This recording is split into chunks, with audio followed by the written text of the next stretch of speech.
Roman emperors. Their names echo through history, but their habits? Well, those are a bit more peculiar. Picture this, Emperor Nero, refusing to leave Rome without an entire cart of perfumes. Not for ceremonies, just everyday indulgence. Fountains spouting rosewater. Silk drapes heavy with exotic oils. Every breath a reminder power smells sweet, until it suffocates. We picture emperors draped in regal togas, but off-duty? Theatrics ruled. Elagabalus wore women's gowns stitched with gold, and held council draped in silk. And Nero? He didn't stop at perfume. His palace fountains gushed rosewater. Everywhere he went, the air bent to his whim. These weren't random indulgences. They were statements. And sometimes, desperate cries in a world where a whisper could become a dagger. Caligula's obsession with hair wasn't vanity. It was divine theater.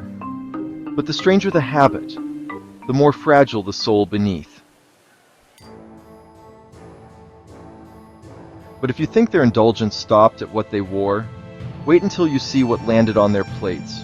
Flamingo tongues, stuffed dormice, jellyfish brains. Not myth, dinner at Vitellius's table. Roman feasts weren't just meals, they were political theater. Every exotic dish said, I can feed you. I can ruin you. But excess has a price. Vitellius' gluttony bankrupted Rome and made him a laughingstock. The public adored decadence, until they didn't. One moment, admiration. The next, resentment. Because in Rome, whispers of excess could become the roar of revolution.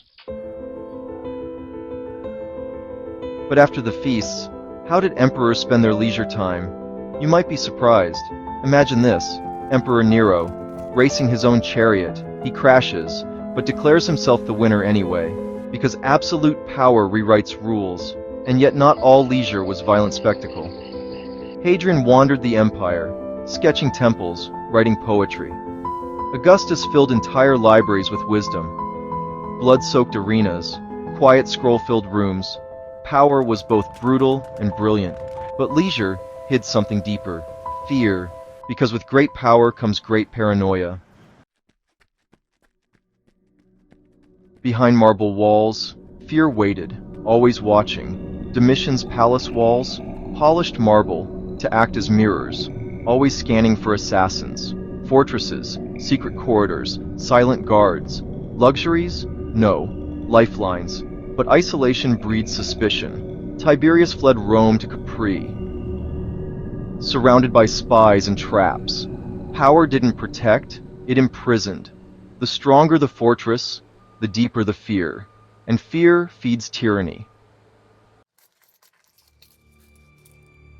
Strip away silk and gold, and you're left with fragile humans. Their eccentricities weren't madness. They were coping mechanisms for impossible pressure. The lesson?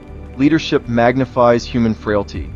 The quirks of Roman emperors whisper through time, echoed in today's leaders and celebrities. Because power still tempts us to build marble walls around fragile souls. Maybe, understanding their flaws helps us forgive our own. Power changes people, in Rome and in us. Live the Renaissance spirit.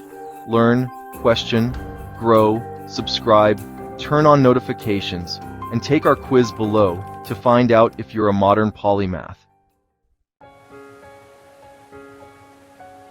The Renaissance spirit isn't just a channel, it's a way of living. It's curiosity, compassion, stewardship for the earth and each other. History never dies. It only waits to be understood.